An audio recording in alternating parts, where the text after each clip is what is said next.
Alors, chers amis, chers étudiants et enseignants, chers frères et sœurs, chère Mère Yvonne, on a eu le bonheur ce matin de prendre un temps, tous les deux, de partage, voilà, qui personnellement m'a beaucoup touché.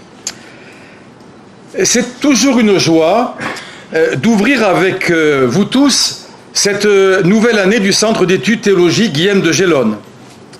Un centre qui, fidèle à sa vocation, se veut un lieu où la foi et l'intelligence dialoguent, où l'étude nourrit la vie spirituelle et ecclésiale et où chacune et chacun peut approfondir son chemin de disciple. Ce soir, c'est avec un immense plaisir que nous accueillons Mère Yvonne Rengoat. Merci, Mère Yvonne, de venir assurer cette leçon inaugurale sur un thème qui nous rejoint tous, l'Église en chemin, le synode et les défis d'aujourd'hui. Merci, ma mère, de vous être rendue disponible pour cette soirée et d'avoir quitté Rome pour être parmi nous. Nous vous en sommes tous très reconnaissants. L'image de l'Église en chemin est précieuse. Dans les Actes des Apôtres, Paul, au temps où il les persécutait, appelait les premiers chrétiens ceux qui suivaient le chemin du Seigneur Jésus. C'est dire que notre identité chrétienne n'est pas statique. Elle est une marche, parfois semée d'obstacles, une route partagée, une ouverture toujours à reprendre. Nous ne possédons pas la vérité comme un objet fermé. Nous marchons derrière le Christ, qui est lui-même le chemin, la vérité et la vie. Le synode sur la synodalité, auquel le pape François nous a conviés, n'est pas une stratégie de réforme parmi d'autres. Si je dis une bêtise, ma mère, corrigez-moi. C'est une expérience spirituelle. Apprendre à écouter l'Esprit Saint, à écouter les frères et sœurs dans la diversité de leur culture, de leur vocation, de leur sensibilité. Tout cela, c'est consentir à nous laisser déplacer, parfois bousculer, pour redécouvrir la joie d'être peuple de Dieu en marche et discerner les enjeux majeurs qui attendent l'Église entrée dans le 3e millénaire. Nous savons par expérience que les défis d'aujourd'hui sont nombreux dans nos sociétés traversées par la sécularisation, par des fractures sociales et culturelles, par les blessures de l'indifférence et de la solitude. Le synode ne nous donne pas de solution toute faite. Il nous invite à relire ces réalités à la lumière de l'Évangile et à trouver des chemins d'espérance en marchant ensemble. L'Église ne peut pas avancer sans la voix de chacun et de chacune. C'est là tout l'enjeu.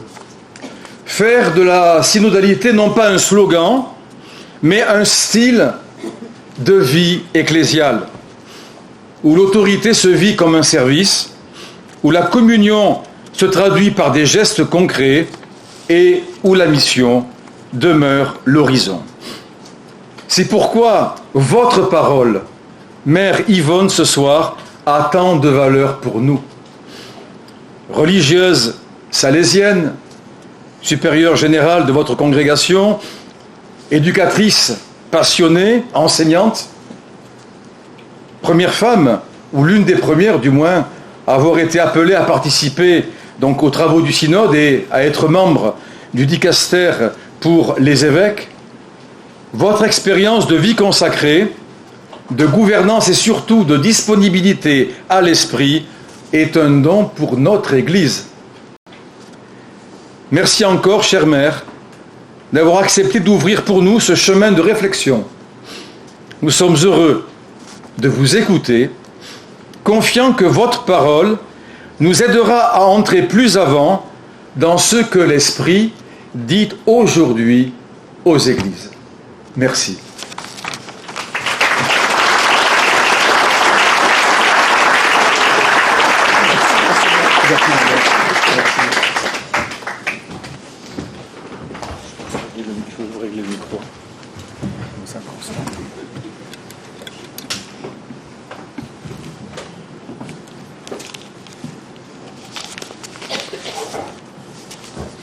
Merci, ça va. Alors, bonsoir à tous et à toutes, ici à Montpellier ou à Béziers. Et je salue avec affection et gratitude Monseigneur, notre évêque, Monseigneur Tourini, et je remercie pour ses paroles. Aussi, le Père Jean-Bastien Stroumiat, vicaire épiscopal, qui a aidé à préciser et orienter la préparation de cette rencontre, et je remercie pour l'invitation. C'est la première fois que je viens à Montpellier, et donc je suis heureuse de découvrir la vie de la communauté ecclésiale de Montpellier dans toute sa dynamique. Le Seigneur nous propose toujours de nouvelles rencontres, et chaque nouvelle rencontre est une grâce et ouvre des chemins nouveaux. Alors, je suis vraiment heureuse d'être là et je remercie pour cette invitation.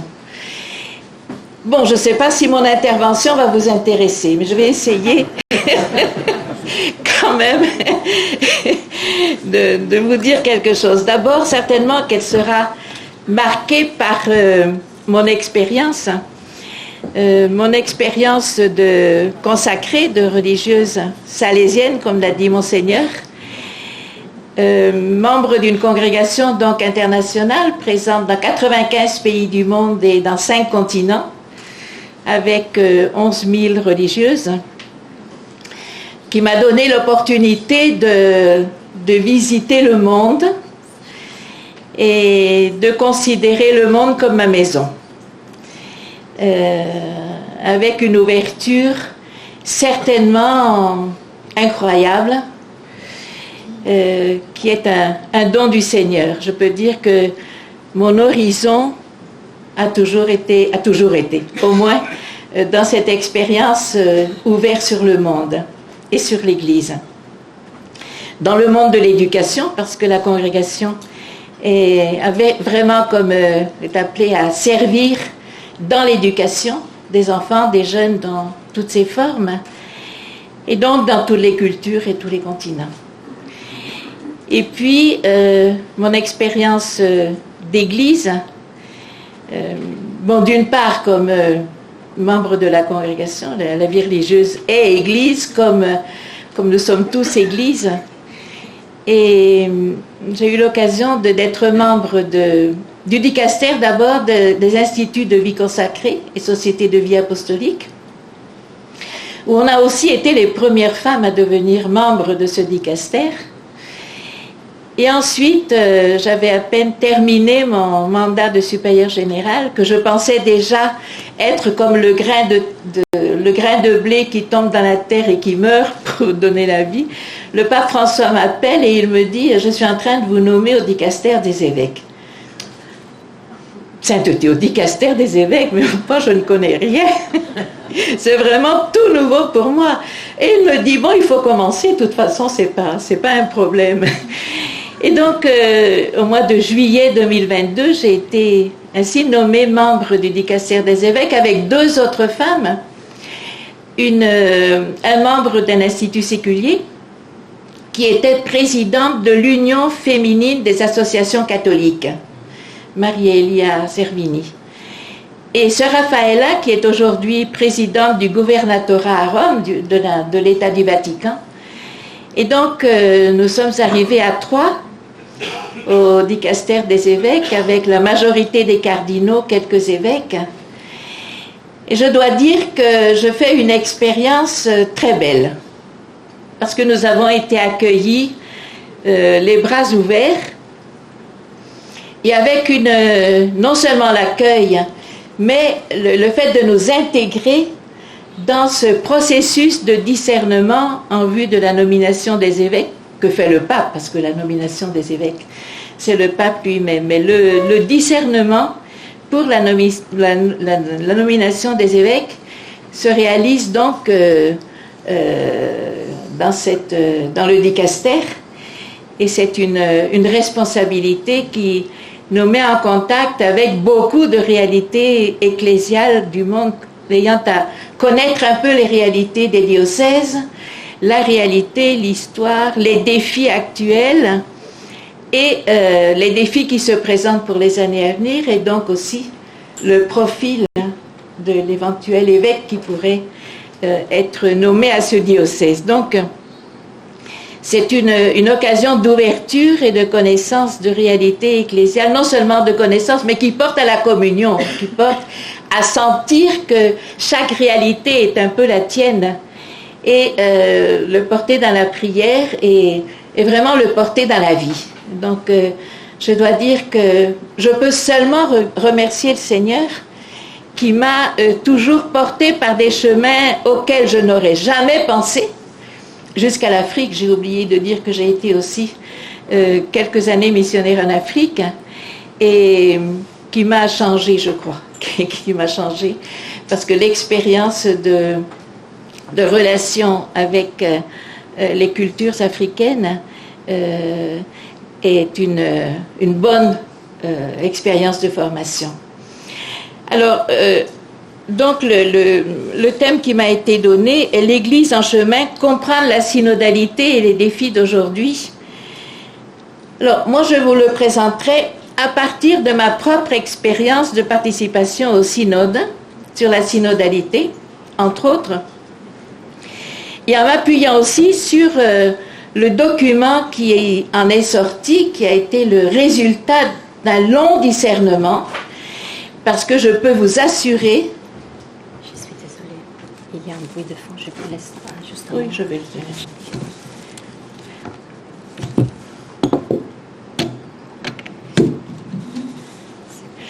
Je puis vous assurer que la réflexion qui est sortie des deux assemblées synodales à Rome, qui ont été préparées par ce qui a été réalisé dans les paroisses localement, dans les diocèses, et vous avez aussi participé aussi, certainement au moins au début du processus, et qui ensuite est remonté au niveau national, au niveau continental pour arriver au niveau universel. Mais je puis vous assurer que les résultats du discernement sont les vrais résultats du discernement. Qui a participé aux assemblées synodales peut dire qu'il reconnaît que ce qui est écrit, c'est ce qui a été vécu, c'est ce qui a été exprimé, et que c'est vraiment un résultat de discernement, qui est donc un encouragement à vivre le discernement. Alors, tout d'abord, je dirais que le synode sur la synodalité est d'abord une expérience spirituelle. Le pape François a plusieurs fois dit « ce n'est pas une assemblée politique », mais c'est une rencontre à l'écoute de l'Esprit Saint et à l'écoute du monde, se laisser guider par l'Esprit Saint pour reconnaître ce qu'il dit à l'Église aujourd'hui. Et ça, c'est le chemin que le Seigneur veut aujourd'hui pour son Église. Et donc, la synodalité, on a un risque. On a un risque d'utiliser la parole à temps et à contre-temps. On a le risque de s'y habituer. Et donc, on a le risque aussi de la vider de ce contenu. Et donc, de ne pas la faire devenir une réalité, une vie. C'est une parole qui peut bien sonner à nos oreilles, mais qui a le risque de rester vide et d'être banalisée. Et donc, en réalité, ce qui est important, l'a dit Monseigneur maintenant, c'est que l'Église est appelée de faire de la synodalité sa vie. Dire Église, ça doit dire aussi synodalité. Parce que, depuis son origine, elle a été, en réalité, une expérience de synodalité. Et donc, c'est important, ce n'est pas une réalité qui touche seulement l'Église, parce que Rome, ça peut sembler très loin. Mais l'Église ici, du diocèse, elle est appelée à la faire devenir davantage, parce qu'elle l'est déjà, sa propre vie de synodalité. Se laisser guider par l'Esprit Saint, c'est se laisser bouger, mettre en mouvement. Parce que l'Esprit Saint ne nous laisse jamais tranquilles. Ou quand il nous laisse tranquilles, c'est dangereux. On doit se demander qu'est-ce qu'on est en train de vivre. Est-ce qu'on est à l'écoute ou on est en train de faire notre chemin comme ça nous intéresse, selon ce que nous voyons. Et donc, le fait de nous sentir en mouvement, c'est certainement un signe d'être guidé par l'Esprit Saint. Le fait de marcher ensemble, la synodalité, c'est marcher ensemble. Marcher ensemble avec Jésus et marcher ensemble entre frères et sœurs, en se laissant guider. Il est important que ça devienne la conscience de chaque baptisé. Ça, c'est quelque chose qui me frappe. La conscience que chaque baptisé est appelé par son baptême à marcher ensemble avec les autres baptisés, aussi pour rejoindre ceux qui ne le sont pas, et a une responsabilité dans la vie de l'Église. Et donc ça, je pense que c'est important. Le fait de nous sentir peuple de Dieu d'une Église de l'écoute, où chacun, laïc, consacré, diacre, prêtre, évêque, comme a dit Monseigneur maintenant, chacun a une place et une voix. Et chacun a une place et une voix en relation avec les autres, qui deviennent donc une voix communautaire. Mais la voix communautaire, elle se forme à partir des voix personnelles de chacun et chacune, qui est unique. Quelquefois, on ne prend pas conscience que chacun de nous qui a sa place et sa voix, s'il ne la donne pas ou si elle ne la donne pas, personne ne la donnera à sa place et jamais. Disons que le Seigneur compte sur chacun, chacune de nous pour prendre sa place et pour prendre la voix qui est la sienne, pour témoigner de sa présence, pour communiquer le message de la bonne nouvelle de l'Évangile, et que si on ne la prend pas, elle manquera pour l'éternité. Ça c'est quelque chose qui toujours m'habite beaucoup, et que peut-être c'est important qu'on prenne conscience, non? Et aussi pour aider autour de nous à en prendre conscience. Ce qui est important dans la synodalité, ce n'est pas la synodalité pour la synodalité. La synodalité parce que l'Église a été créée pour une mission, pour communiquer au monde la bonne nouvelle, pour témoigner de l'amour de Dieu. L'amour se communique dans la communion. L'amour se communique dans la relation. Et donc, la synodalité, grandir dans la synodalité, c'est nous donner les moyens pour une mission plus qualifiée, pour une mission plus visible, pour une nouvelle audace missionnaire, guidée par l'Esprit Saint. Et ça, avec tout le peuple de Dieu. Et donc, c'est une profonde expérience spirituelle. Se laisser guider par l'Esprit Saint. En prendre conscience pour y entrer à notre tour et ne pas le vivre à un niveau superficiel. Un risque que l'on peut avoir, c'est de se dire, bon, ça c'est pour les autres. Mais chacun, chacune de nous est appelé à entrer dans ce mouvement, à l'accueillir au-dedans de soi, et à décider de correspondre. Parce que la décision est toujours libre. Mais il n'y a rien d'automatique. Moi, je peux vous dire que j'ai touché l'Assemblée du Synode d'abord l'expérience de la présence de l'Esprit Saint, et je dirais le miracle.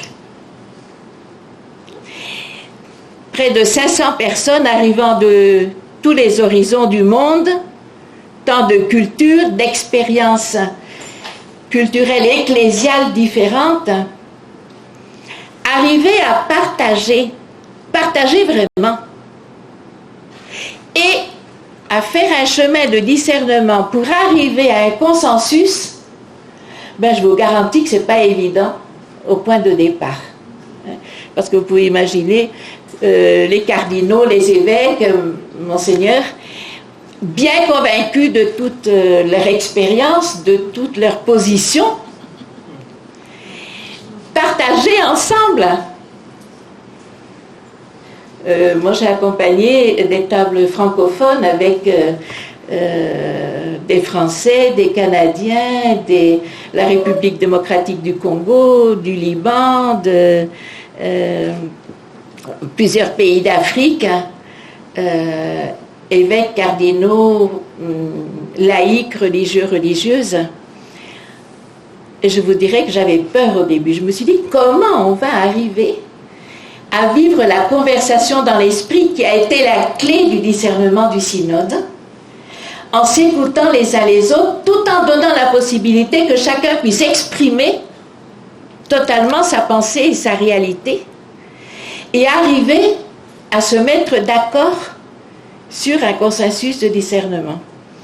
Et on y est arrivé, la preuve.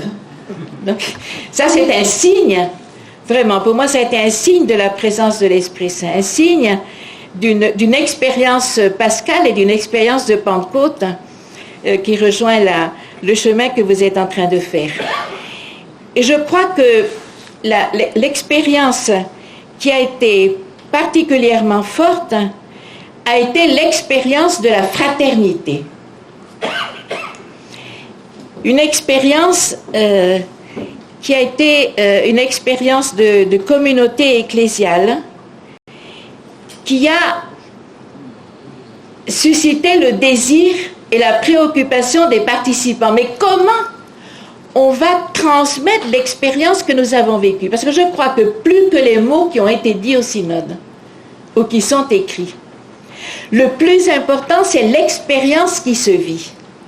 Vivre une expérience de rencontre vraie, en se laissant guider par l'Esprit Saint, par sa parole, dans chacune des membres qui constituent le groupe. Et puis, cette expérience-là, se laisser toucher profondément, c'est ça qui transforme. Ici, j'avais vu former pour ne pas être formaté. Je crois que c'est ça, disons. Se laisser toucher personnellement par l'expérience. Et ça, bon, moi, c'est une expérience que je vous souhaite, de vivre l'expérience de la rencontre et de la synodalité comme une expérience qui touche l'être, qui transforme, et qui donc à partir de là se communique. Et certainement que ça suppose une attitude de l'écoute. La synodalité est chemin de transformation parce qu'elle est essentiellement relation. Elle est essentiellement relation. Et la clé de toute la synodalité est la relation. Parce que dans la relation, on transmet Dieu. Non? Le Seigneur qui est relation, parce que la Trinité est une communauté en relation. Ben, je ne sais pas si c'est une communauté, mais en tout cas, donc, l'Esprit Saint, la Trinité est relation et communique cette relation au monde, nous la communique, la fait reverser sur nous.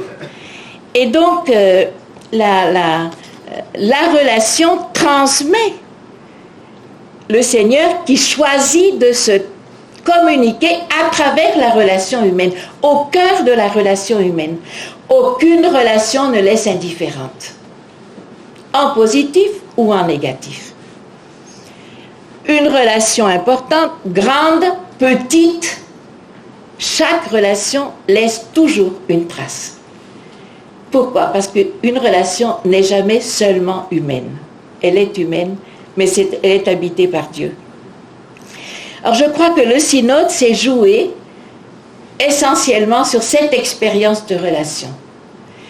Cette expérience de relation qui a créé une fraternité entre les membres et qui a favorisé la confiance réciproque.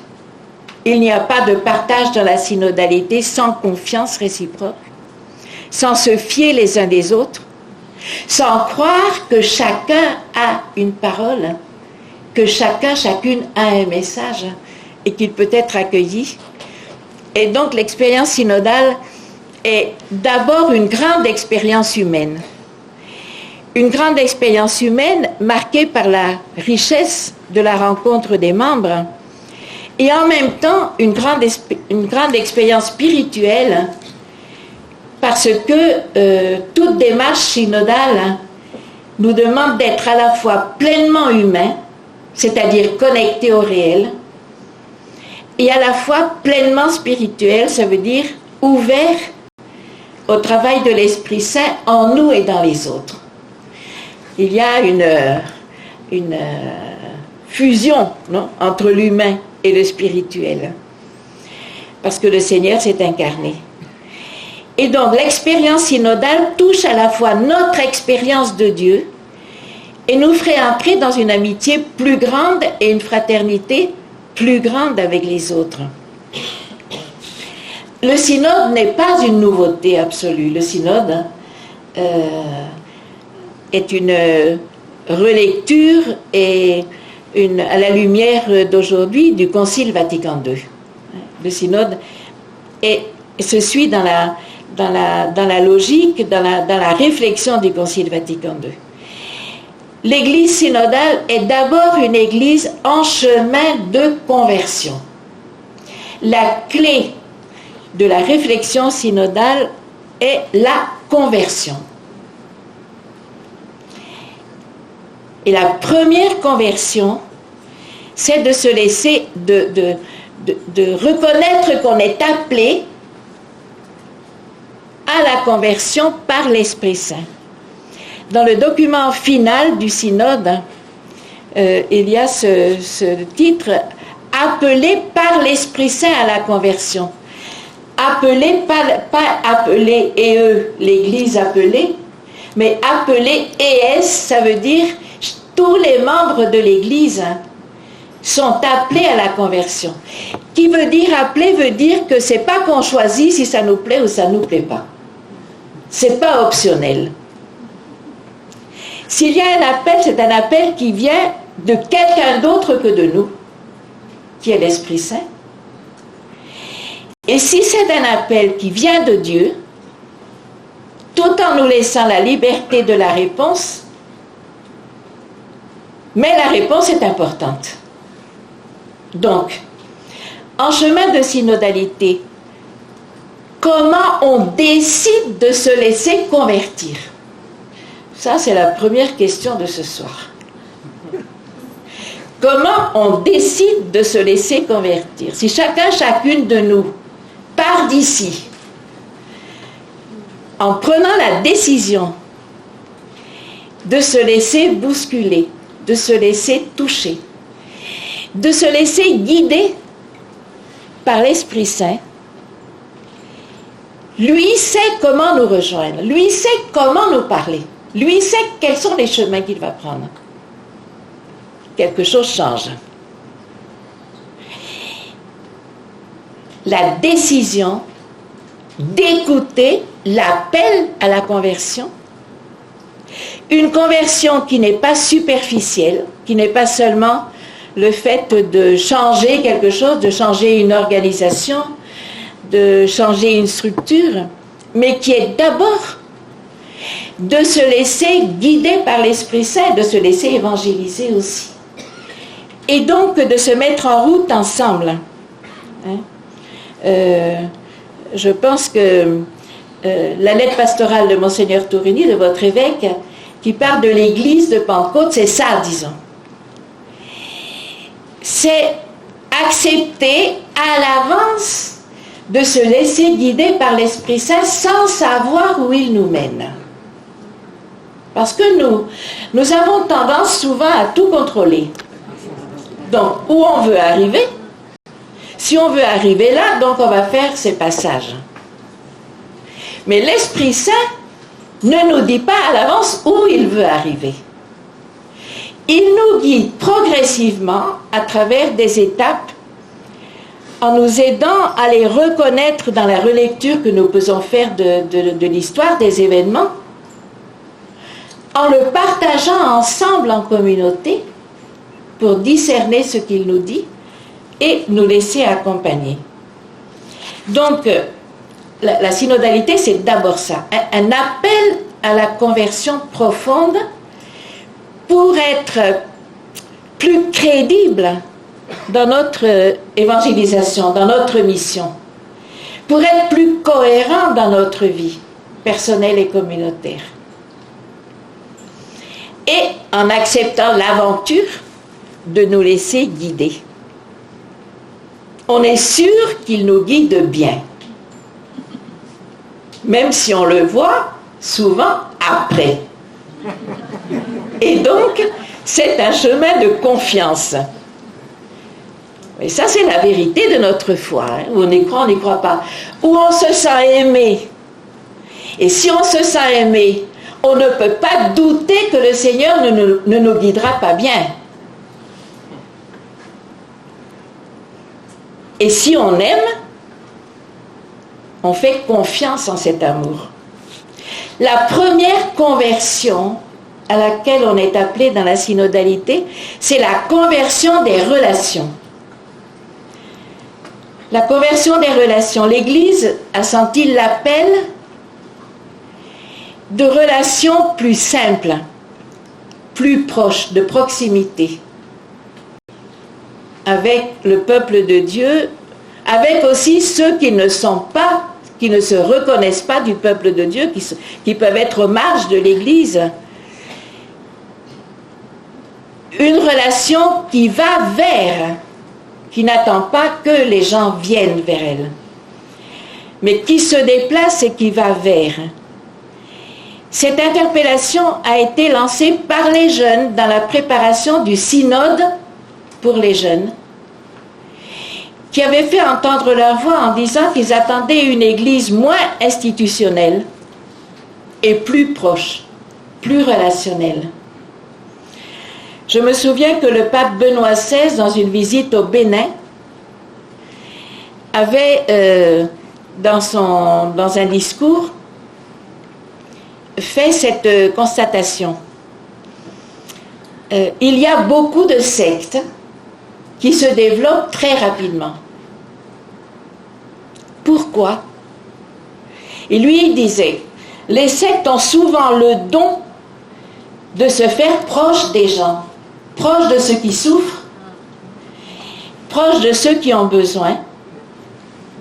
Et les gens ont besoin d'une certaine chaleur, ils ont besoin de proximité. Et le pape Benoît XVI disait, l'Église doit s'interroger sur sa qualité de relation avec les gens et se laisser toucher, interroger et voir ce qu'elle peut changer et améliorer. Je pense que c'est un élément important. Et effectivement, ce que beaucoup de gens attendent aujourd'hui, c'est cette qualité de relation. Et cette qualité de relation, on y est tous invités, qu'on soit évêque, qu'on soit prêtre, qu'on soit diacre, qu'on soit laïque, qu'on soit consacré ou consacré masculin, féminin, tous. Parce que chacun de nous est l'Église, appelé à manifester cette relation. Et cela dans les différentes vocations. Une première conversion qui est signalée dans le document du synode est la relation entre les hommes et les femmes, qui est relation importante à développer et à vivre dans la réciprocité. La relation entre les différents ministères dans l'Église, la relation entre les différentes vocations, la relation entre tous les niveaux de l'Église. Et donc, dans ce sens-là, la relation se développe à partir de l'écoute. Essentielle est la capacité d'écoute. Il n'y a pas de réponse sans d'abord écouter. Quelquefois, on fait l'expérience de projets qui sont merveilleux, mais qui ne répondent à personne. Parce qu'ils ont été élaborés dans un bureau, bien élaborés, bien ficelés, et ensuite on voit qu'il n'y a pas d'intérêt, ça n'intéresse personne. Au lieu de commencer à écouter les personnes, les réalités, de l'écoute, s'interroger en équipe, s'interroger ensemble. Et alors là, peut-être, oui, bâtir un projet qui correspondra à la réponse aux attentes. Et alors, ça marche. Et l'écoute est exigeante, parce que l'écoute exige de sortir de soi-même pour écouter ce que l'autre dit comme il le dit et comme il veut le dire, non pas comme je veux l'entendre. Et ça, c'est une ascèse qui est vraiment très grande, parce que très souvent, quand on commence à écouter quelqu'un, on sait déjà où il va finir. Quelquefois, on finit la phrase. Et donc, ça a été l'expérience du synode dans la conversation dans l'esprit que vous avez sûrement déjà eu l'occasion de pratiquer dans le diocèse, déjà, qui est de ne pas intervenir, de ne pas couper la parole, de laisser s'expliquer jusqu'au bout, de comprendre ce qui se dit, et à partir de là, donc, de faire le dialogue. Alors, ça, je crois que dans l'Église synodale, l'écoute, qui bien sûr va avec le dialogue, un dialogue ouvert, un dialogue sincère, un dialogue constructif qui cherche à se réaliser. La conversion le processus de conversion dans l'Église, avec la conversion des relations, touche aussi la conversion des processus de décision dans l'Église. C'est-à-dire la mise en place du discernement dans l'esprit, partagé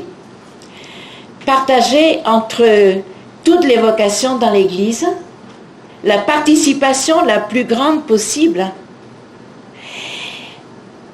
L'existence des instances de participation existe déjà, mais ça ne suffit pas qu'elles existent. Ça suppose qu'elles fonctionnent. Et qu'elles fonctionnent de manière synodale. Ça veut dire dans ce discernement ecclésial ensemble. Prêtre, évêque, prêtre, laïc, consacré, diacre, au fond, toutes les vocations dans l'Église, dans une corresponsabilité différenciée. Je le précise, dans la corresponsabilité différenciée, parce que quelquefois, on peut avoir la tendance à penser la synodalité, tout le monde dit tout, décide tout. Non, c'est pas que tout le monde dit tout et décide tout. La participation, oui, la plus large possible. Mais les missions et les responsabilités dans l'Église gardent leur importance, et les ministères ordonnés, par exemple, ont cette mission de favoriser la participation et la communion. Ça ne supprime pas les ministères ordonnés. Il y a eu des résistances au synode, parce que certains ont eu peur. À quoi on veut nous porter? Est-ce qu'on va perdre un certain pouvoir? Qu'est-ce qui va nous rester? Et en réalité, le pouvoir du service qui est le plus grand, qui est justement cette capacité de créer cette synergie, de mettre ensemble les personnes, de mettre ensemble les vocations, d'entendre toutes les voix, de se laisser ensemble guider par l'Esprit Saint, de prendre le temps du discernement, de la réflexion, de la maturation, dans un processus pour arriver à des décisions qui soient des décisions qui, en réalité, sont assumées par la suite par tout le monde, parce qu'elles ont été le processus d'un discernement ensemble. Donc, je pense que les processus de décision qui est déjà dans le diocèse se réalisent. Et la nouveauté dans le document du synode, peut-être une nouveauté, a été mise sur le fait que dans la synodalité, il est important de tenir compte du rendre compte de sa mission, du rendre compte non seulement à qui est supérieur, mais de rendre compte à la communauté des pasteurs, et de la culture de la transparence. La culture de la transparence dans le sens de vérité, dans le sens de sincérité, dans le sens de recherche avec clarté, pour arriver à un discernement qui soit le plus éclairé possible. Et je pense que ce sont des éléments qui aident à vivre justement cette relation avec une plus grande qualité.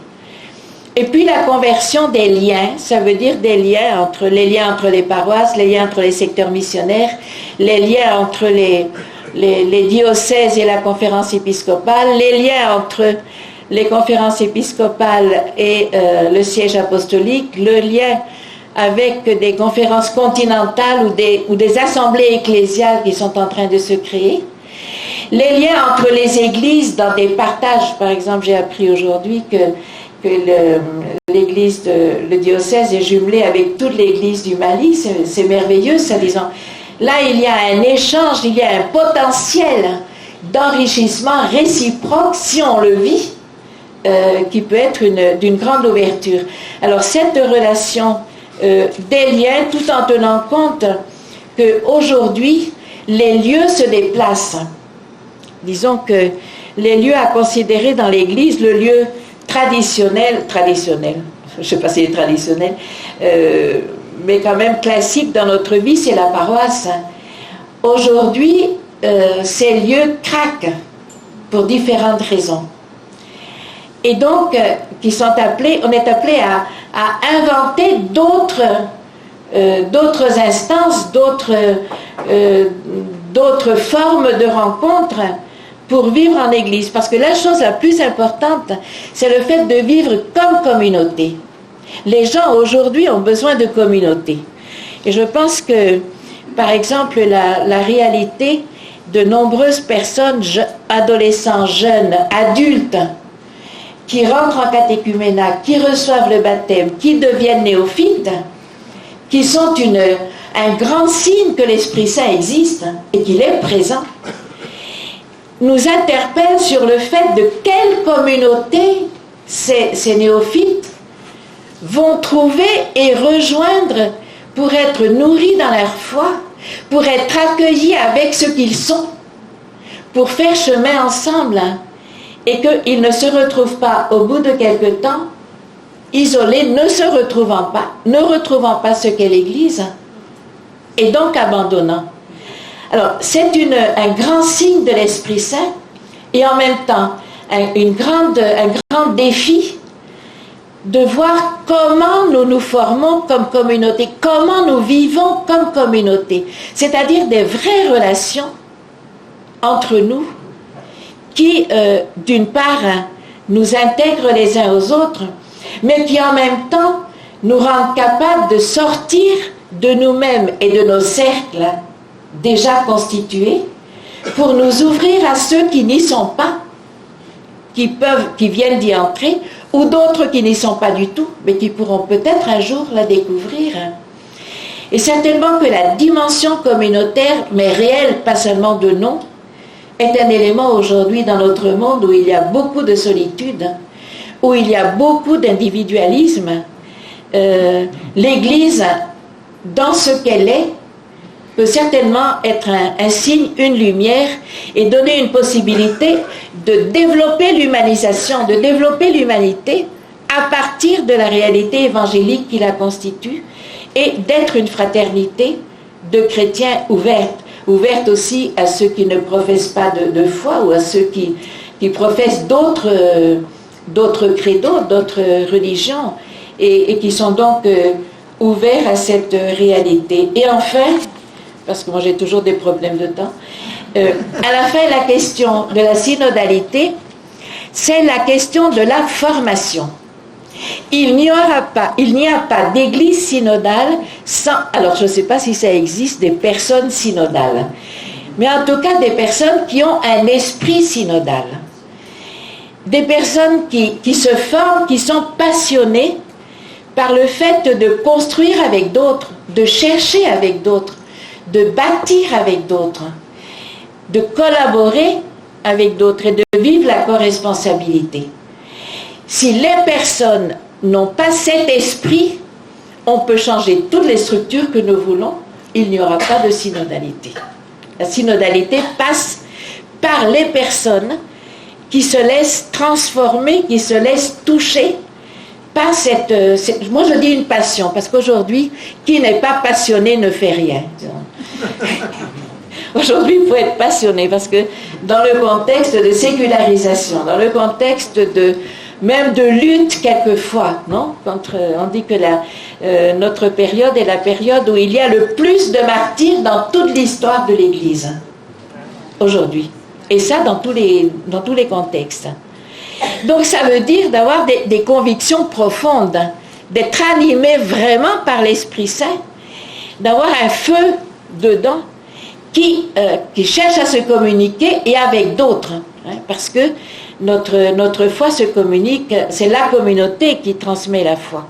Et c'est la communauté qui discerne les chemins de Dieu aujourd'hui. Et la formation à la synodalité, oui, merci. La formation à la synodalité, pour tous, elle a été demandée au synode, premièrement des évêques, qui ont demandé. Mais nous, c'est pas automatique qu'on devienne synodal.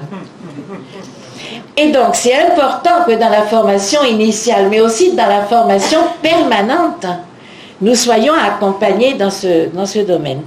Mais la formation à la synodalité requiert de se former ensemble.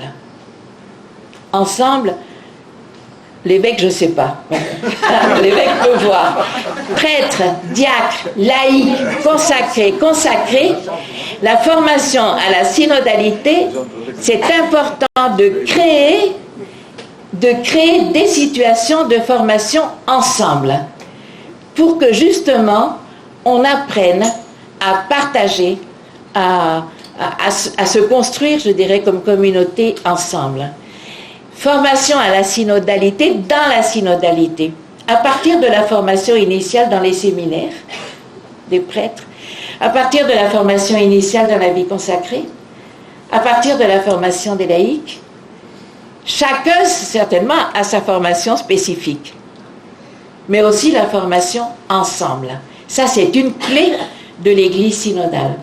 Alors, votre diocèse donne une priorité à la formation, et ça, vraiment, je vous fais des félicitations, et je m'en réjouis beaucoup, parce qu'en réalité, elle est la clé de tout chemin. L'Église est en chemin, l'Église diocésaine est en chemin, dans la mesure où elle se forme continuellement, où elle est ouverte, où elle se laisse interpeller, où elle se laisse bouger continuellement pour manifester cette présence de l'Esprit Saint qui est toujours nouvelle.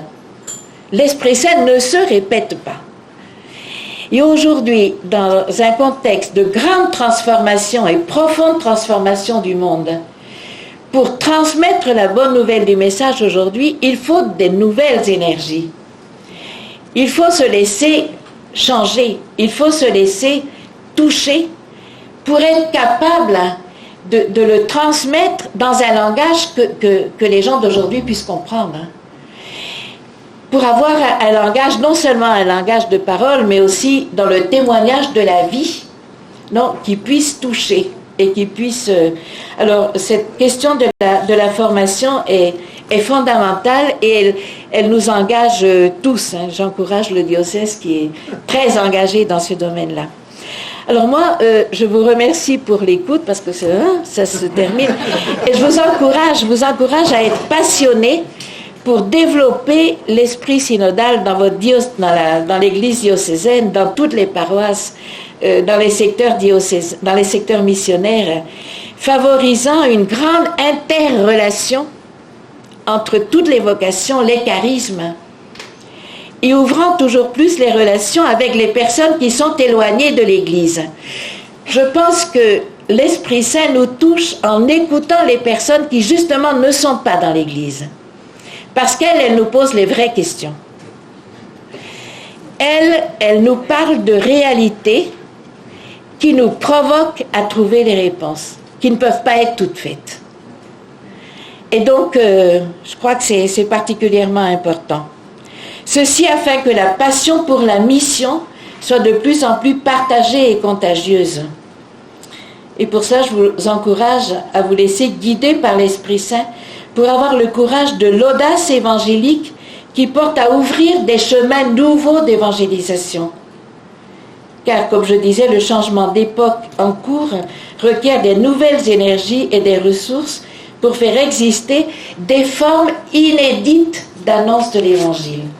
Je pense qu'il ne faut pas avoir peur d'inventer de nouvelles formes de présence dans l'évangélisation. Et ça, bon, elles ne sont pas toutes faites. Vous ne trouverez pas des réponses toutes faites nulle part. Pas même en Google, pas même dans la chat GPT. On ne trouvera pas des réponses toutes faites. Il faut sur le terrain, là où on est, tenant compte de la réalité et des réalités qui sont multiformes du diocèse, trouver les formes qui peuvent être un signe d'annonce de l'Évangile aujourd'hui sans peur et sans partir de nos préjugés. Parce que quelquefois nous pensons, par exemple, ça n'intéresse pas les gens. C'est pas vrai. Ça n'intéresse pas les jeunes. Et donc on ne propose rien. C'est pas vrai.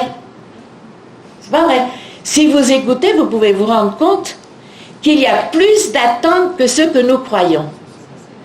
Donc il faut se méfier de ce que nous pensons comme étant la vérité toute faite. Et que ce que nous pensons, c'est ce que pensent les autres. Et ça nous suppose un décentrement de nous-mêmes vraiment. Personnel et communautaire.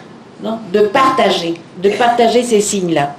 Je pense que le fait de partager les signes de présence de l'Esprit Saint, le fait de partager les interpellations, les questions qui nous arrivent, et chercher ensemble les réponses que nous pouvons apporter ensemble avec les autres. Je pense que c'est un chemin qui est particulièrement fécond. Je vous encourage à être attentif aux signes de l'Esprit présents dans le cœur des gens, dans les relations, dans les événements de l'histoire et de la vie quotidienne. Mais ça suppose avoir envie de le découvrir. Savoir qu'ils existent. Parce que si on n'est pas en recherche intérieure pour les découvrir, on peut voir tout ce qu'on veut et ne rien découvrir. Donc ça, c'est aussi une décision. Et partager les signes que nous rencontrons. Parce que quand nous les rencontrons personnellement, si ça reste pour nous, c'est déjà important. Mais ça reste à un certain niveau. Quand ils sont partagés, alors ça devient quelque chose que l'on s'approprie ensemble. Ça prend plus de force, ça nous donne plus de conviction et ça nous donne le courage de marcher et d'inventer des chemins nouveaux. Je vous invite à vous laisser surprendre par les surprises de Dieu et à les partager entre vous, en famille, en communauté, en mouvement. La vie engendre la vie. On ne communique jamais assez les expériences que nous faisons. Parce que souvent nous disons, ça nous semble tout normal. Les expériences que nous vivons, ça nous semble normal et banal. Et on ne sait pas ce que peut provoquer en d'autres le fait d'écouter des expériences vécues. Et ça, on a la responsabilité. Moi, je crois que... Oui, je finis. Je crois qu'on peut pécher beaucoup par omission. Par omission. Parce que, pour ce que nous ne pensons pas qu'il est important de communiquer. Pour ce que nous ne pensons pas utile de proposer. On verra quand on rencontrera le Seigneur ce qu'il va nous dire. Mais je pense que c'est important parce que ça c'est très subtil. Le fait de ne pas dire une parole, le fait de ne pas partager une question, le fait de ne pas partager une expérience, nous ne savons pas ce qui manque dans l'histoire de l'Église et du monde. Nous le saurons peut-être quand nous rencontrerons le Seigneur. Donc c'est mieux de le savoir avant. Alors, moi j'encourage beaucoup parce que j'y crois beaucoup, que c'est important. Et je pense que Marie est sur notre chemin et nous encourage et nous aide à le vivre. Alors moi je vous souhaite bonne route ensemble, en communion avec un nouvel enthousiasme missionnaire, à l'écoute de l'Esprit Saint et entre vous. Merci beaucoup.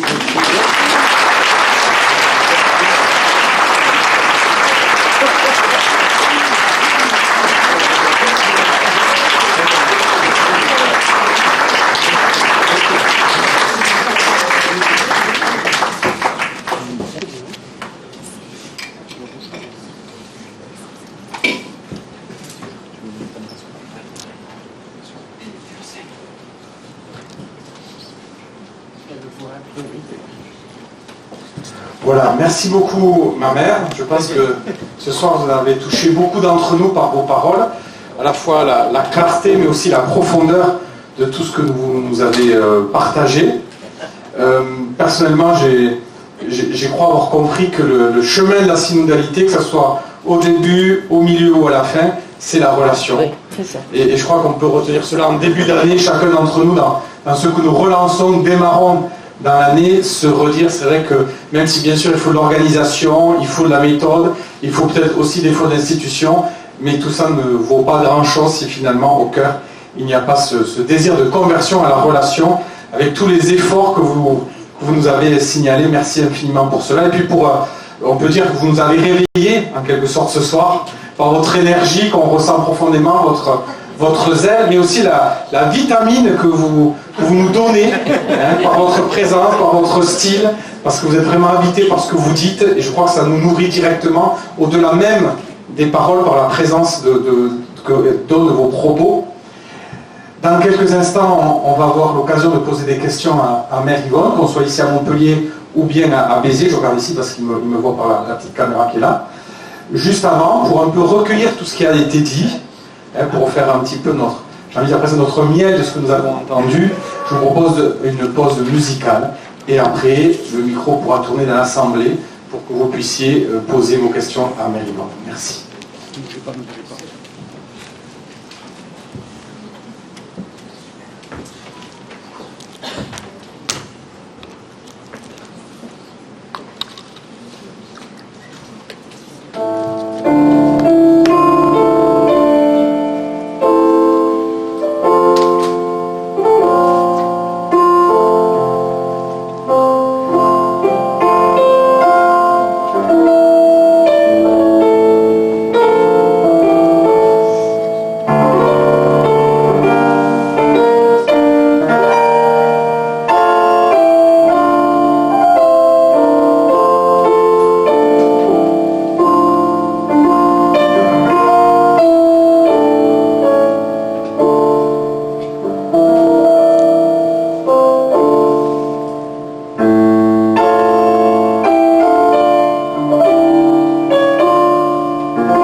merci beaucoup, frère Arnaud Bluna, merci beaucoup de cette animation tout au long de notre rencontre en ce début d'année. Et bien maintenant, la parole est à l'Assemblée. Il vous suffit de lever la main, que ce soit ici à Montpellier ou à Béziers, puis un micro arrivera jusqu'à vous. Vous pouvez poser vos questions à Mère Yvonne.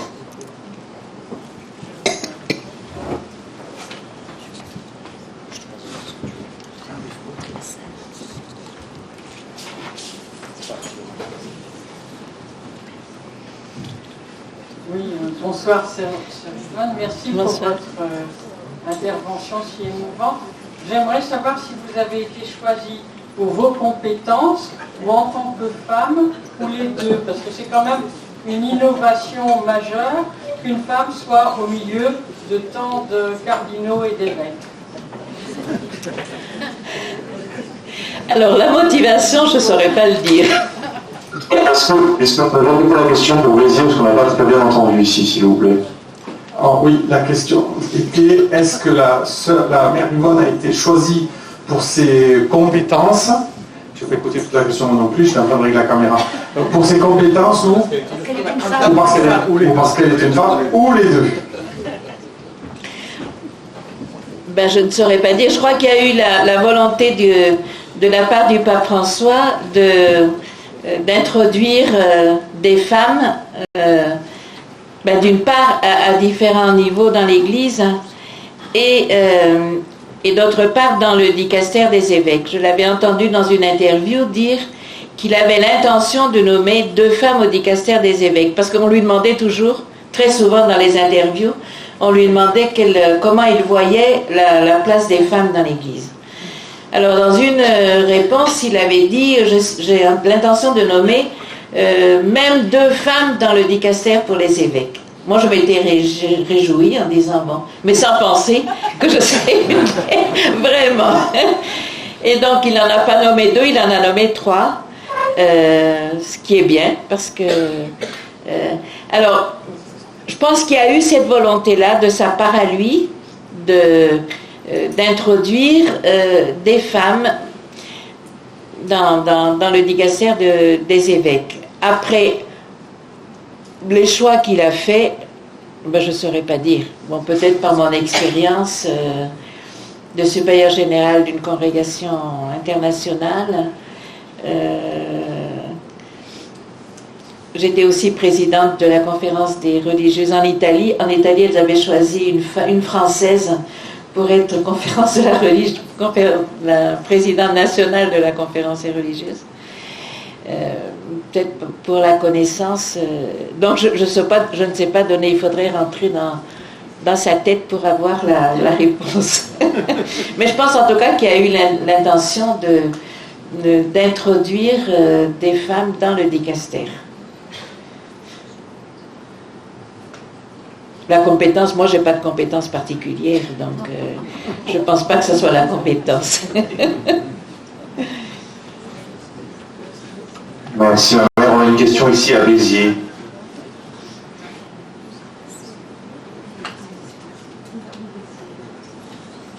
Oui, bonjour ma sœur Cécile. Bonsoir. Vous disiez, pas d'église synodale sans des personnes qui soient passionnées et qui portent cette conviction de la nécessité de se mettre en chemin ensemble. Et vous disiez 100 personnes donc qui se forment à la synodalité.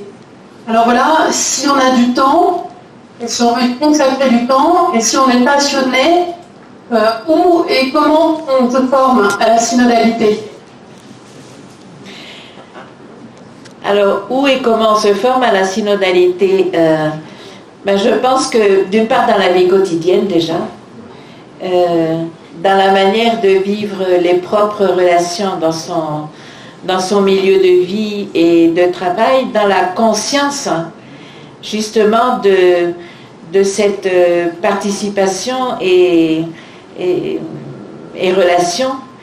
Et après, au niveau de la vie de l'Église ici, au niveau je pense, la paroisse, le diocèse, les propositions qui sont aussi faites de réflexion, de formation qui, peut-être d'une manière spécifique, existent déjà ou seront faites. Mais je crois qu'il y a beaucoup le fait de se former à la prise de conscience de ce que nous vivons, non, dans la relecture de ce que nous vivons dans ce sens-là, et qui nous forme, parce que c'est pas surtout une question de formation intellectuelle. Il y a une question de formation intellectuelle, parce qu'il y a des fondements théologiques, bibliques, qu'il est important de connaître. Mais c'est surtout le fait de se former comme personne capable de collaborer avec d'autres, d'interagir, de rentrer en interrelation avec les autres, non? De vivre la co-responsabilité. Et ça, c'est un chemin que l'on fait d'une part en le pratiquant, en prenant conscience de ce que nous vivons, et puis aussi dans des formations qui peuvent être proposées d'une manière spécifique, soit au niveau du diocèse ou des paroisses ou des secteurs, je ne sais pas, dans l'organisation. Mais je pense que c'est d'être attentive à ce qui peut être proposé dans ce sens-là. Bon, moi, je ne peux pas donner de réponse précise sur le diocèse, hein, mais je crois que c'est important déjà la prédisposition de vivre, de s'intéresser et de se rendre partie prenante, par exemple au niveau de la vie paroissiale, hein, au niveau des groupes, au niveau des différentes expériences qui sont possibles. Il n'est pas suffisant de faire l'expérience. Il faut prendre conscience de l'expérience que nous vivons. Et en prenant conscience de l'expérience que nous vivons dans la relecture, on devient plus capable de la vivre. Je crois que ça, c'est une question importante. Je ne sais pas si je réponds un peu. Bonsoir. Je trouve qu'il y a un risque réel dans l'Église de l'entre-soi. Je pense, il me semble, que l'Église a du mal à investir les périphéries, et souvent on a l'impression qu'il faut choisir entre l'Église et les périphéries. Donc comment, selon vous, enrichir la synodalité dans nos communautés, faire en sorte que justement on entende, on fasse la place à ces périphéries? Oui, vous avez raison, je pense que le risque de l'entre-soi est réel. Bon, un peu parce que c'est plus facile. On a un même langage, on se comprend. Dialoguer avec la périphérie, avec ceux qui ne sont pas de l'intérieur, oblige à sortir de soi-même, d'aller à la rencontre. Dans la réflexion du synode, j'ai parlé de la conversion des processus de décision. Il est indiqué dans cette dimension de la conversion des processus de décision d'intégrer les plus pauvres dans les processus de décision. Donc, pas seulement le fait d'aller vers eux, pas seulement le fait de les aider, mais de les intégrer dans les processus de décision. Comment ça va se faire, je ne sais pas, c'est à concrétiser. Mais je pense que c'est une inquiétude à tenir présente. C'est aujourd'hui une attention, je crois, dans l'Église. Alors, d'une part, il y a l'attention, je pense, au niveau local, sur le fait d'aller vers les périphéries. Ça, c'est des décisions, hein, c'est des questions qui... on doit décider de sortir. Parce que si on ne décide pas de sortir, on ne le fait pas. Décider de laisser la commodité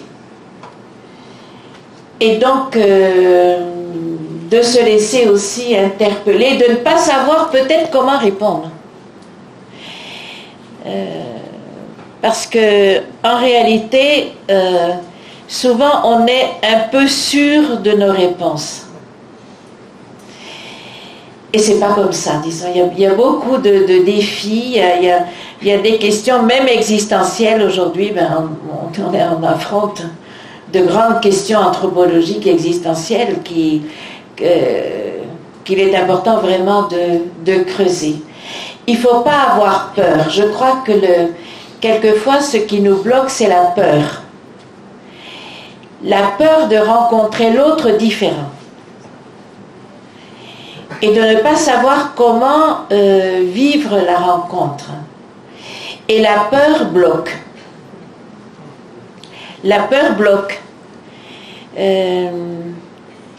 Alors, comment se laisser, comment avoir cette confiance dans l'Esprit Saint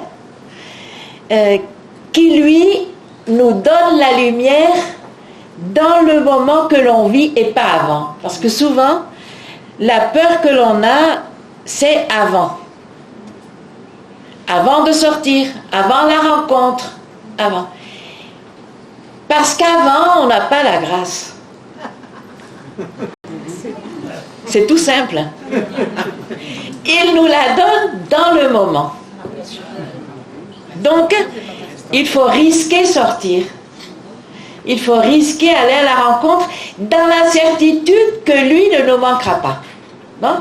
Que sa lumière ne nous manquera pas. Même si peut-être on ne sait pas aujourd'hui ce qu'il va nous inspirer, on ne sait pas ce qu'on va dire, mais après on peut avoir la surprise qu'on a été touché par une question, qu'on a été touché par une réflexion, et que peut-être aussi une parole qu'on a pu dire a pu toucher. Je ne sais pas si... Je crois que les vraies questions en réalité nous viennent de l'extérieur. Parce qu'entre nous, les questions, on se les prépare. Plus ou moins. Et donc, on a une certaine douceur avec nous-mêmes qui fait qu'on ne va pas être trop abrupt dans les questions. Les vraies questions nous viennent de qui n'est pas dedans. Et ça, je pense que comme communauté chrétienne, c'est important de nous soutenir dans cette expérience qui est l'expérience missionnaire. Aujourd'hui, l'Église est minoritaire. Mais ce qui est important, ce n'est pas le nombre qu'on est. Ce qui est important, c'est qu'elle soit un noyau vital. C'est la semence, c'est le levain qu'elle est, non? Et qui peut fermenter et qui peut faire perter. Et je crois qu'il faut se soutenir dans ce sens-là. Moi, je ne sais pas, je n'ai peut-être pas répondu à votre question, hein, sûrement pas, parce qu'il n'y a pas de réponse en réalité. Mais je crois qu'il faut oser risquer, sortir, partager les expériences, les partager entre vous, faire la relecture de l'expérience et à partir de là, voir comment continuer le chemin. Et ça, je crois que c'est une force. Il me semble, hein, quelque chose. Ma mère, une petite question. Il y avait donc, comme vous, des théologiennes et des religieuses qui avaient l'expérience internationale. Vous avez évoqué justement aussi l'expérience que vous aviez à la table ronde. Dernièrement, des théologiennes africaines se sont réunies à Nairobi et une des participantes, sœur Julia Goudoula, qui est membre de la Commission théologique internationale, a voulu éclairer cette question de la synodalité par rapport à une philosophie africaine qui est l'Ubuntu. On peut, pour ceux qui ne connaissent pas, limiter, exprimer, c'est-à-dire je suis ce que nous sommes. Je ne fais que citer la sœur. Est-ce que cette expérience internationale que vous avez eue précédemment, que vous avez eue à l'occasion du synode, a été pour vous aussi quelque chose qui s'est incarné très fortement dans la question de la synodalité? Et comment? Quelles ont été un peu vos surprises par rapport à ça, l'apport culturel que vous avez senti? Et une autre petite question un peu plus provocatrice, c'est de dire, est-ce que dans le discernement par l'esprit, l'esprit s'exprime d'abord dans l'unanimité ou parfois dans la provocation qu'une minorité peut poser par rapport à une conception un peu trop spontanée qu'on aurait? Ça, c'est deux questions, hein. Merci, Père. Est-ce qu'on peut avoir un résumé des deux questions pour Béziers, si vous voulez, parce qu'on n'a pas entendu, la part provocatrice, on n'a pas entendu grand-chose. On a perdu Béziers. Est-ce qu'on peut avoir un résumé des deux questions, s'il vous plaît, ma mère? Alors, il y a la question d'une provocation d'une théologienne africaine, non, sur la synodalité, à partir un peu de la réalité, de la réflexion de l'Afrique sur la question. Et la deuxième, c'est comment la conversation dans l'esprit a favorisé non seulement l'expression du consensus, mais aussi a tenu compte des différences. C'est ça? Je ne sais pas si j'ai résumé bien. Voilà. Alors, sur la première question, ce qui a été évident au synode, c'est que il y a effectivement des différences qui s'expriment même sur le plan théologique, qui se recherchent. C'est une recherche. Et ce qui a été, je pense, intéressant, ça a été l'expression libre, hein, et la prise de conscience de l'ouverture qui se crée à partir des différentes recherches et conceptions qui ne sont pas, comment dire, obligatoirement établies, mais qui sont en recherche. Et il y a eu beaucoup d'ouverture dans ce sens-là. Alors, dans une expérience internationale, je crois que effectivement, c'est important d'être ouverte à ces différentes dimensions pour essayer de chercher des chemins qui sont en train de se chercher, non? Et que effectivement des experts, des théologiens, théologiennes qui se penchent sur la question peuvent aider dans ce sens-là. Sur la question de la conversation dans l'esprit, je ne sais pas, vous avez vu le document de synthèse, la relation de synthèse d'octobre 2023, ou vous ne l'avez pas vu?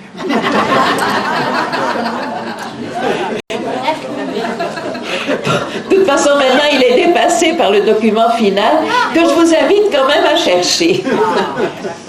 Et je vous invite à rentrer dans le document final, non pas comme un document froid et avec des mots qu'on a toujours entendus et qui risquent de nous laisser froids nous aussi, non? Mais de rentrer, en rentrant comme on rentre dans un rendez-vous avec des personnes, parce que ce document-là est le fruit de beaucoup de personnes qui ont réfléchi ensemble, qui portent derrière elles des peuples entiers. Et donc c'est plein de vie, disons. Les mots qui sont utilisés sont des mots qui traduisent la vie. Alors, ça, c'est un avis publicitaire de vous inviter à rentrer dans le document final. Mais dans la relation de synthèse de 2023, il y avait la réflexion, les éléments sur lesquels l'Assemblée synodale a été d'accord.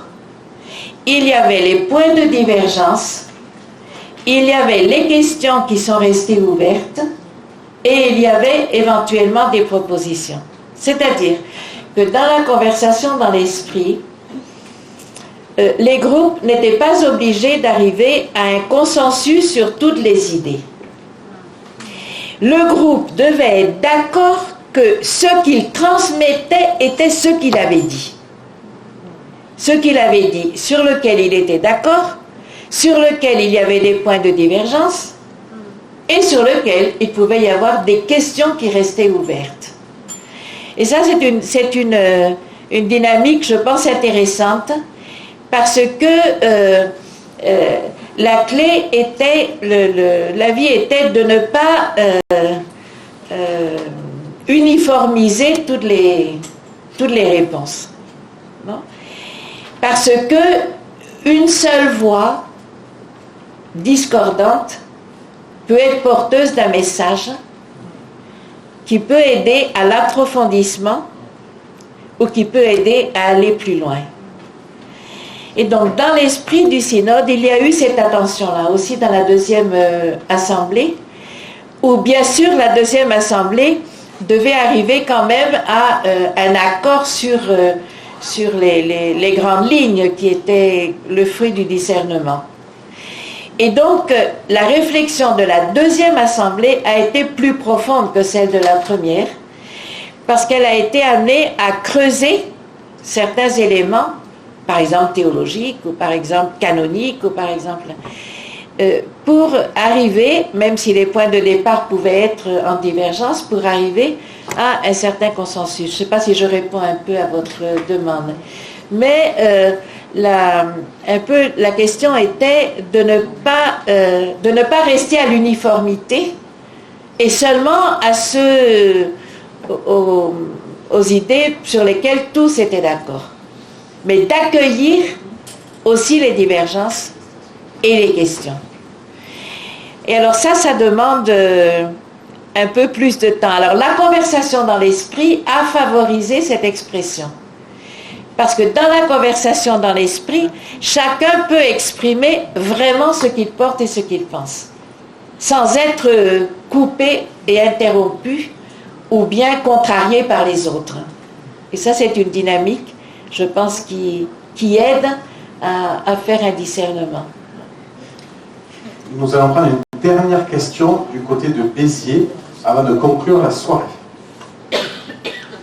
Bon, c'est une dernière question ici. Bonsoir, sœur. Bonsoir. Vous avez indiqué la difficulté qu'on a parfois dans les paroisses à aller écouter les personnes qui ne mettent pas les pieds dans les églises, et l'intérêt d'inventer des nouvelles instances. Et vous avez aussi beaucoup rappelé l'importance de partager ces expériences. Est-ce que vous pourriez nous partager une ou deux expériences de rencontre avec une instance où vous avez pu voir cette capacité à rencontrer les plus pauvres, à les écouter, une expérience peut-être plus personnelle? Je pense que dans mon expérience en Afrique, par exemple, en contact avec les jeunes, avec les familles,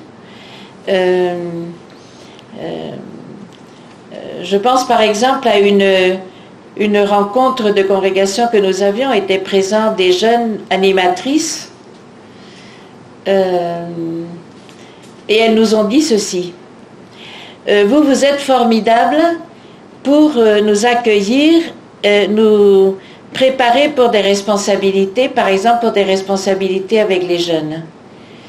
Mais vous ne pensez pas que nous aussi nous avons notre vie. Vous ne pensez pas que nous avons nos problèmes de famille, problèmes d'études, problèmes personnels, des questions. Vous ne pensez pas à ce que nous sommes comme personnes. Par exemple, ça a été une interpellation qui moi m'a frappée, que j'ai toujours gardée présente, sur le risque de fonctionnaliser les relations, peut-être pour un but qui est très louable, qui est la mission, mais qui ne tient pas compte de la vie des personnes. Et la vie des personnes, leur mission, elles la vivent à travers ce qu'elles sont. Alors, bon, ça c'est une petite expérience qui m'a marquée, mais il y en aurait beaucoup d'autres, où le fait d'écouter les personnes, alors des familles, des jeunes, nous ont vraiment remis en question comme communauté, comme congrégation.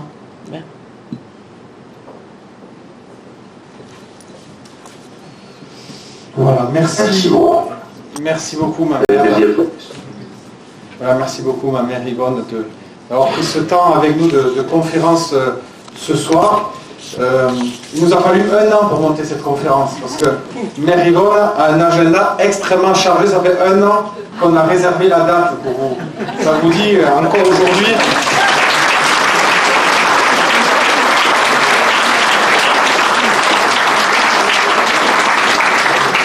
Elle est d'un continent à un autre. Et dès demain matin, elle repart assez tôt, puisqu'elle est attendue avant pour des réunions importantes. Dicaster pour les évêques. Voilà, dicaster pour les évêques. Voilà. Donc un grand merci à vous. Ça fait du bien, je crois, en début d'année où on relance un peu tous, que ce soit dans la formation mais bien dans d'autres domaines, de s'entendre redire qu'il faut être audacieux, décomplexé, créatif. Mais on peut se le souhaiter les uns les autres. Et bien sûr, cela commence aussi par prendre en début d'année, d'oser prendre du temps pour écouter ces messages et se réveiller tous ensemble. Pour terminer cette soirée, juste quelques informations. Tout d'abord, remercier tous ceux qui permettent que nous avons pu organiser une soirée comme cela. Il y a toutes les petites mains comme toujours dans l'ombre, donc je tiens à les remercier. Merci aussi à Béziers, merci à toute l'équipe de la maison et toute l'équipe de la formation. Le prochain duplex Montpellier-Béziers sera pour le carême, qui est le 10 mars à 20h30, mais on va inverser, c'est-à-dire que nous, on sera derrière des grands écrans, et c'est à Béziers où ils auront l'intervenant. Donc on se donne rendez-vous avec Béziers le 10 mars prochain à 20h30, vous êtes les bienvenus tous ensemble. Évidemment, vous avez tous pris ces brochures pour vous, pour les autres, pour en distribuer autour de vous. N'hésitez pas vraiment à les distribuer. Enfin, à la sortie, pour ceux qui le souhaitent, sachez qu'il vous est possible de verser une offrande pour prendre en charge les frais de cette soirée si vous voulez bien nous aider. On vous remercie bien sûr de votre